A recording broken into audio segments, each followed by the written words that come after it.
est ressuscité. En vérité, il est ressuscité. Béni soit notre Dieu en tout temps, maintenant et toujours, dans les siècles des siècles. Amen. Aujourd'hui est le dimanche de la Samaritaine et ce n'est pas pour moi un dimanche comme les autres. D'abord, aucun dimanche n'est comme les autres, car chaque dimanche a un reflet particulier dans la fête ou l'évangile qu'il célèbre. Mais la Samaritaine, c'est aussi le 24e anniversaire de ma chirotonie épiscopale. 24 ans d'épiscopat avec la Samaritaine à mes côtés et qui me fait, comme elle, puiser dans l'eau vive. Mais où est ce puits? Où trouve-t-on ce puits de l'eau vive dont nous parle le Christ? Ce puits qui nous désaltère éternellement. Je vois autour de moi beaucoup de gens assoiffés, de gens ou qui sont comme dans l'obscurité et qui se cognent, absence de lumière, absence de vie, en ce monde des âmes perdues. Et pourtant, plusieurs d'entre eux sont chrétiens. Je m'adresse particulièrement aux chrétiens aujourd'hui, à ceux qui confessent la résurrection du Christ, parce que la première source auquel ils ont accès, la première source d'eau vive, eh bien, elle est dans un lieu très mystérieux,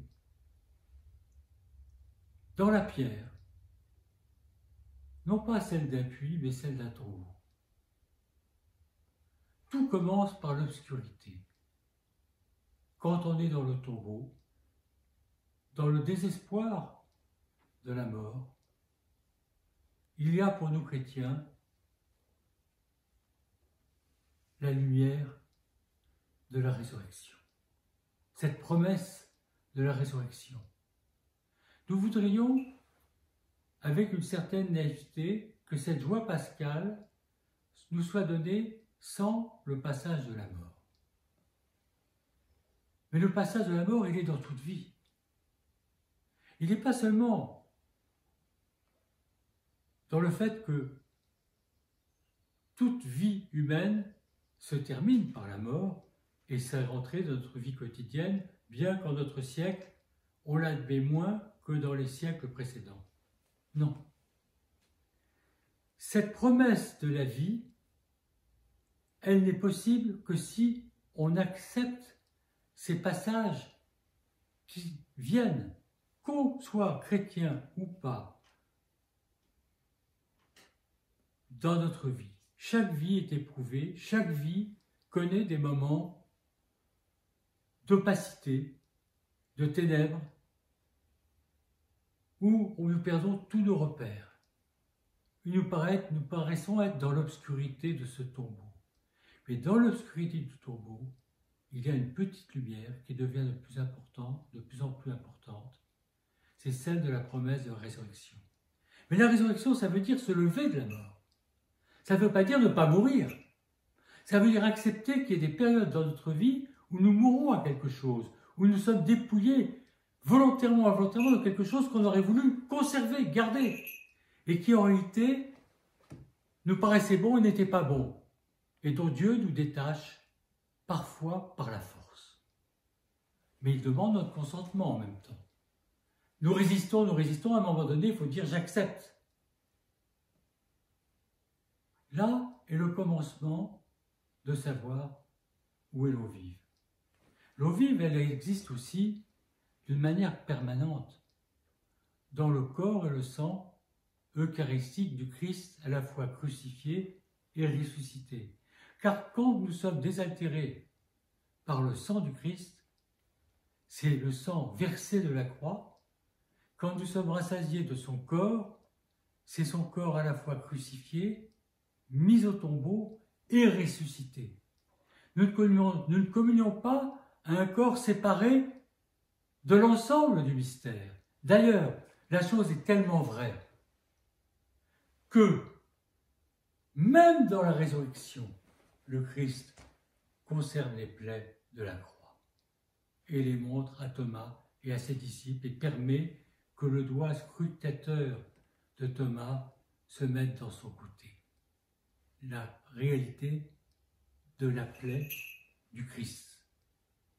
Donc, dans la résurrection, il y a le signe du tombeau et de la croix. Dans le corps et sang du Christ, nous communions dans les trois mystères et pas dans un seul. Nous voudrions communier que dans la résurrection, nous communions dans la croix, le tombeau, la résurrection et l'entrée au paradis avec le bon larron.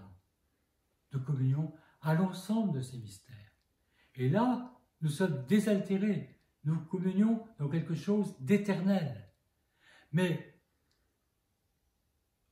le Christ, lorsqu'il s'adresse à la Samaritaine, lui donne d'abord un enseignement théologique profond.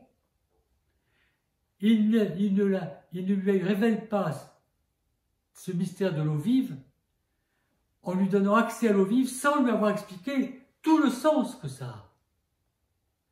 Si nous communions en oblitérant le sens profond de l'Eucharistie, ce qu'elle signifie, ce qu'elle porte en elle-même, il nous manque quelque chose dans cette Eucharistie.